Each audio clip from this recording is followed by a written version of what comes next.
April 18, 1943, North Coast 630. Hours the morning did not arrive so much as it settled. Over the North Sea, dawn came without color, without ceremony. The sky lightened by degrees rather than moments, the black giving way to a heavy slate gray that pressed down on water and aircraft alike. Clouds sat low and dense, not broken into shapes, but stretched into a continuous ceiling, featureless and close. It absorbed sound. It swallowed distance. Even the horizon felt hesitant, as though unsure whether it wished to exist at all. The sea below reflected nothing. It did not glitter or roll. It lay flat, dark, metallic, less water than substance. Wind skimmed its surface in thin streaks, tearing pale lines of foam that moved without pattern, as if the ocean itself were breathing shallowly to conserve warmth. At 06:03, 7 hours, a Bristol Beaufighter lifted from the coastal airstrip and turned north, its wheels retracting with a muted mechanical clatter that vanished almost immediately into cloud. Frost streaked the aircraft's wings in pale lines, where salt and cold had fused overnight. The paint along the fuselage looked tired, dulled by months of exposure. Identification markings were present, but softened, as though the aircraft were trying not to be seen even by itself. The twin Bristol Hercules engines did not roar. They elaborate. Each rotation carried weight, the sound uneven in a way only a pilot familiar with his machine would notice. The left engine lagged by a fraction of a second on throttle response, not enough to log Enug to feel. Lieutenant Alfred Capel noticed. He sat upright in the left seat, shoulders relaxed, hands light on the controls. At 26, he had the unremarkable face of someone who did not draw attention. No dramatic jawline, no sharp angles. His eyes moved constantly, not darting, not searching, simply observing. He did not stare at the instruments. He listened to them. The cockpit smelled of cold metal, oil vapor, and leather that had absorbed years of sweat and cordite. Condensation filmed the canopy, softening the world outside into gradients rather than lines. Numbers on the gauges wavered behind the moisture, turning precise readings into approximations. Capel did not trust approximations. He trusted patterns. Oil pressure rose and fell in shallow cycles. That was expected in this cold. Fuel flow needles trembled near their stops, a vibration transmitted through the airframe, rather than a true fluctuation. Engine temperature lagged behind throttle input, but not dangerously so. Everything spoke of strain, not failure. Behind him, the observer sat quietly, shoulders hunched against the cold, eyes moving methodically between instruments and the narrow side windows. He made notes without comment. The headset between them carried only the low hiss of static, no chatter, no instructions. Radio silence had been ordered before takeoff, and would remain until landing or necessity intervened. Orders had been issued with a flat tone of bureaucracy. Patrol sector east of Helgeland. Maintain altitude. Observe. Report on return. No flares. No deviation. The Luftwaffe had been probing patrol routes for weeks now. Timing, altitude, spacing routine made war manageable, and manageability created vulnerability. Capel understood this without needing it explained. Machines repeated themselves. So did men. As the Beaufighter leveled off beneath the cloud layer, the sea rose closer beneath them. The altitude was low enough that the aircraft felt tied to the water, its shadow lost somewhere in the gray. There were no ships, no wakes, nothing that suggested human presence. The North Sea had a way of making absence feel intentional. Capel adjusted trim by pressure alone, fingertips reading vibration through the stick. The aircraft responded slowly, as if reluctant to commit to any change. He eased the throttle back a fraction and listened. The engine settled into a more even rhythm. Battery glanced once at the compass, then forward again. The cloud ceiling remained uniform, unbroken. No contrails above, no gaps to tempt to climb. This was a patrol conducted inside a box air, water, and cloud compressed into a narrow vertical world. At 0640 hours, they crossed the first grid marker.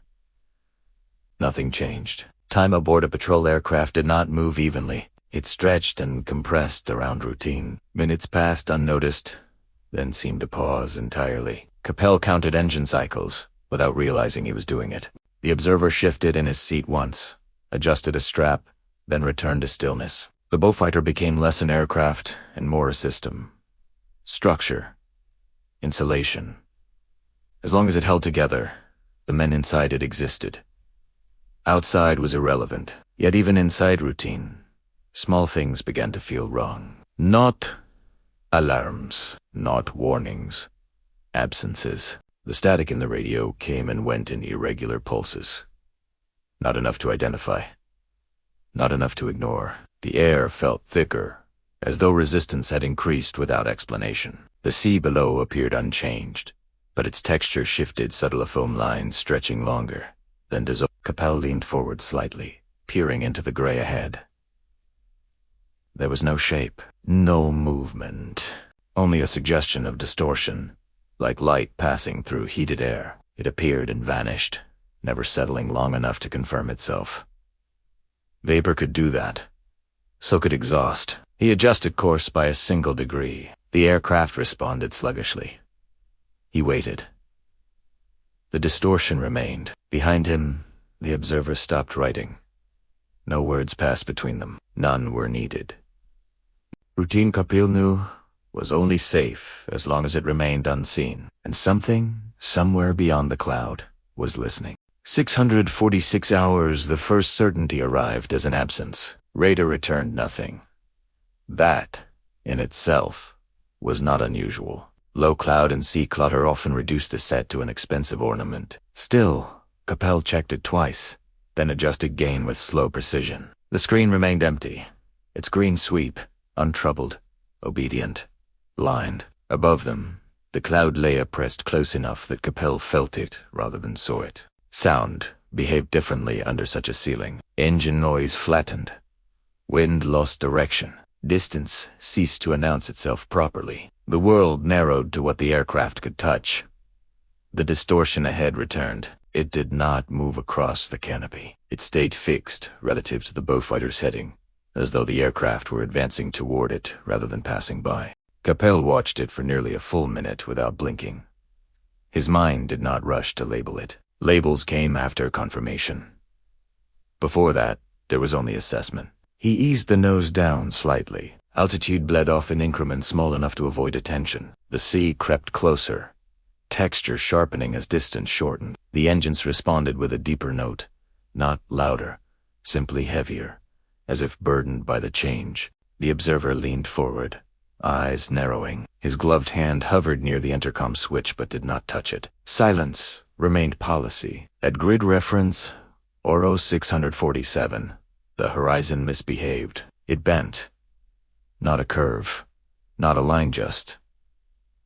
A hesitation in the way light resolved itself. A shima suspended in the gray, too symmetrical to be weather, too persistent to dismiss. Capel adjusted course again, 1 degree to port, then waited. The shimmer thinned, then thickened. He marked the bearing without looking down, committing it to memory rather than paper. Writing could wait. Survival could not. Experience told him the Luftwaffe favored altitude. High approaches allowed. Choice dive. Disengage. Shadow. Low-level interception was rare, but not unheard of. Especially not against patrol aircraft flying predictable routes at predictable times. Routine invited precision. Precision invited ambush. Capel's thumb brushed the guarded switch beside his seat. The smoke canister was a last resort. Officially, it existed for distress marking ditchings, forced landings, identification for rescue craft. Its use outside emergency was discouraged, bordering on forbidden. Smoke was visibility. Visibility was vulnerability. And yet, smoke also lied. It created a location that could be trusted too easily. It suggested certainty where there was none. Deployed at the right moment, it could anchor an enemy's attention to a point already abandoned. Capel did not decide yet.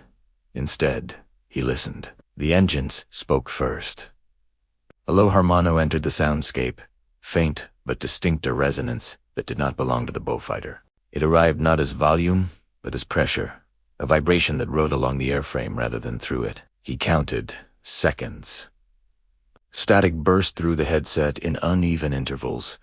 Seconds, then 5, then 2. Friendly traffic maintained rhythm.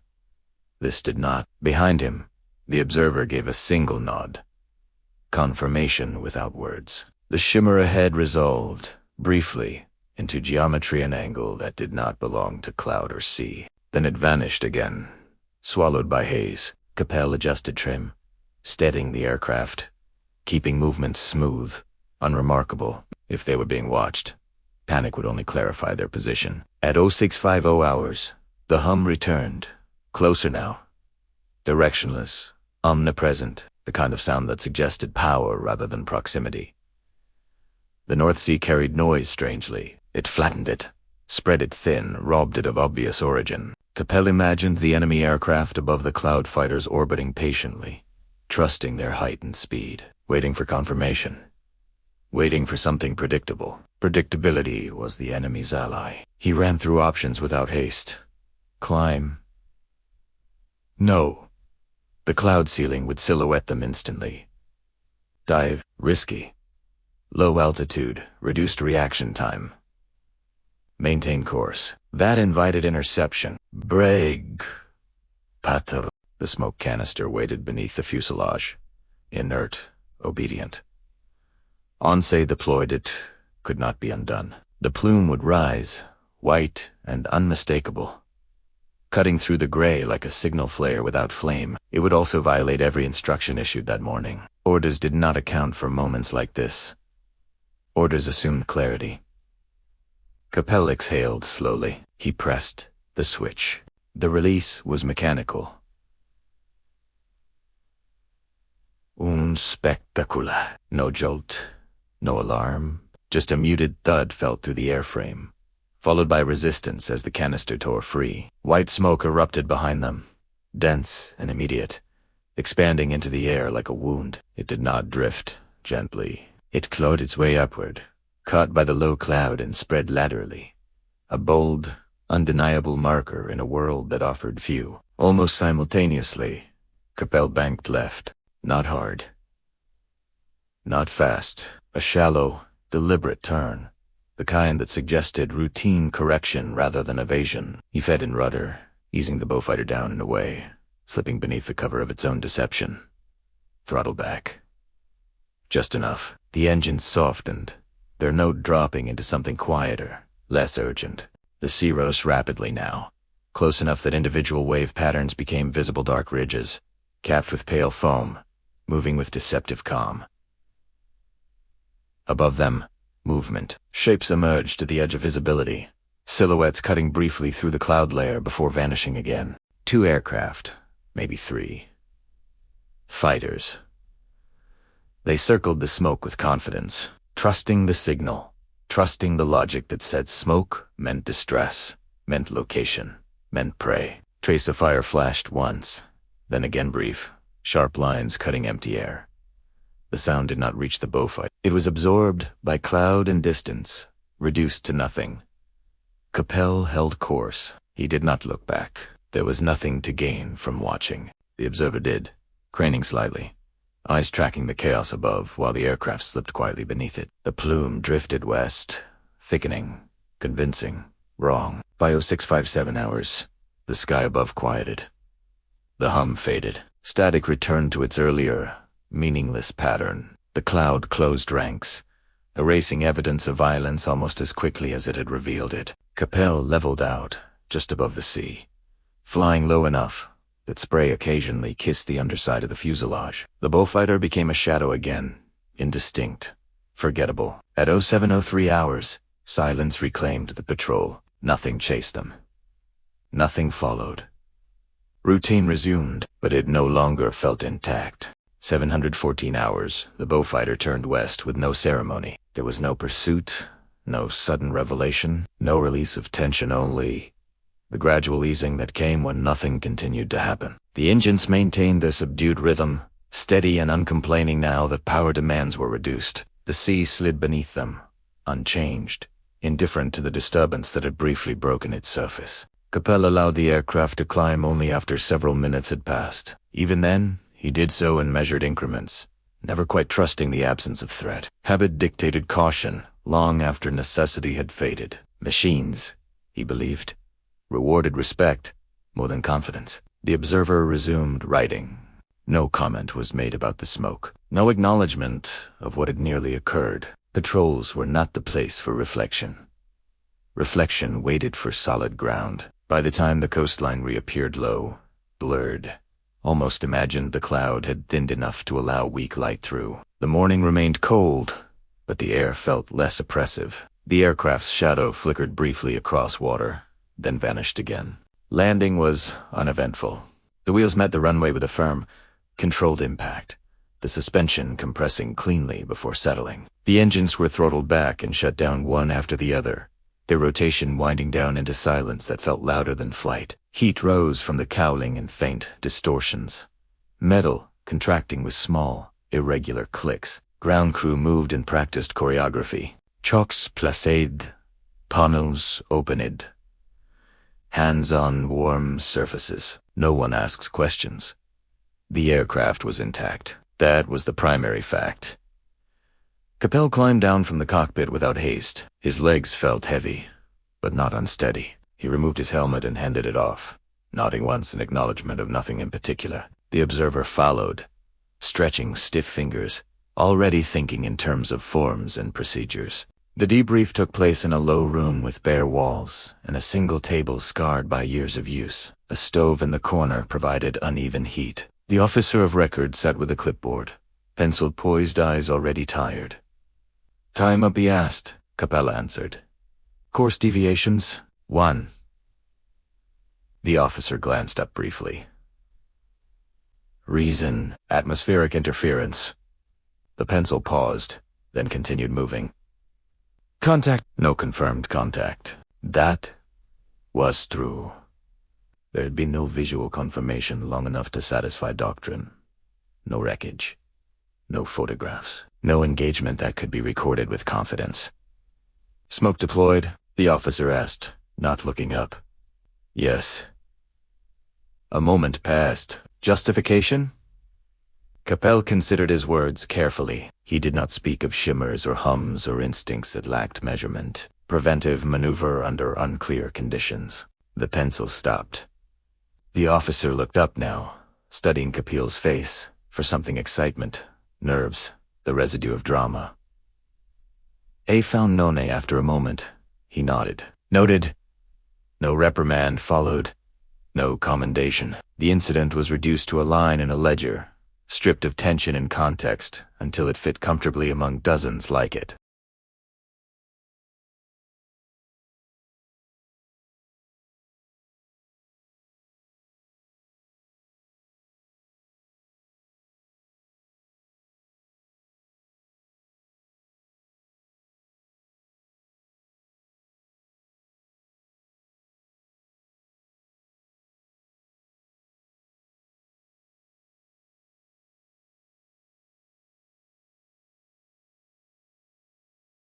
Date. Time. Weather. Fuel remaining. He did not mention the smoke. He did not mention the shapes above the cloud. The logbook was not a place for uncertainty. Years later, when the war had moved on and then ended, the patrol would remain absent from formal histories. No medal referenced it. No report expanded on it. It became another minor correction in the vast machinery of war, a moment where nothing happened, and that nothing mattered. Victory belonged to routes, timetables, endurance, and function. Survival did not announce itself. It simply continued. Capel returned to maintenance between flights, moving easily among engines and airframes. He checked fittings, ran his hands along seams, listened to machines cooling and warming. Others joked, smoked, speculated about transfers and promotions. He did not join in. Rank meant little to him. Medals rang hollow. Heroism, he believed, distorted function. He had grown up near Kiel, in a town shaped by shipyards and water. His father worked among turbines large enough to drown conversation, their constant thunder forming the backdrop of childhood. From an early age, Alfred learned that machines spoke through rhythm. When the sound changed, something was wrong. His father used to say, Metal rewarded attention and punished neglect. Before the war, Alfred maintained diesel engines on merchant trawlers. He learned their balance, the clean hum of proper alignment, the subtle warning tones that preceded failure. He could tell when a bearing was beginning to go long before it seized. Precision became comfort. Noise, when understood, lost its menace. That belief followed him into the cockpit. To Capel, the bowfighter was not a weapon first. It was an engine room that happened to fly. Oil pressure was character. Vibration was language. Control surfaces were conversations rather than commands. He treated flying as maintenance performed at altitude. Levers polished smooth by habit. Gauges aligned to his eye. Gun barrels wiped and checked like turbine shafts. The smells never changed oil, cordite, damp leather. War merely rearranged their context. The squadron called him the mechanic who flew. It was not an insult. It was recognition of something fundamental. He survived by listening, correcting, maintaining. When others spoke of bravery, he spoke of tolerances. When others chased moments, he preserved systems. Above the North Sea, on that quiet April morning, he had done what mechanics always did. He heard a machine begin to fall out of rhythm. He corrected it. The enemy trusted patterns. Capel trusted upkeep. And so the record remains simple. April 18th, 1943. Patrol completed. No contact. What it does not say is this. One small deviation disrupted a pattern the enemy relied on. One unremarked decision preserved a system that would fly again. Survival was not courage. It was maintenance.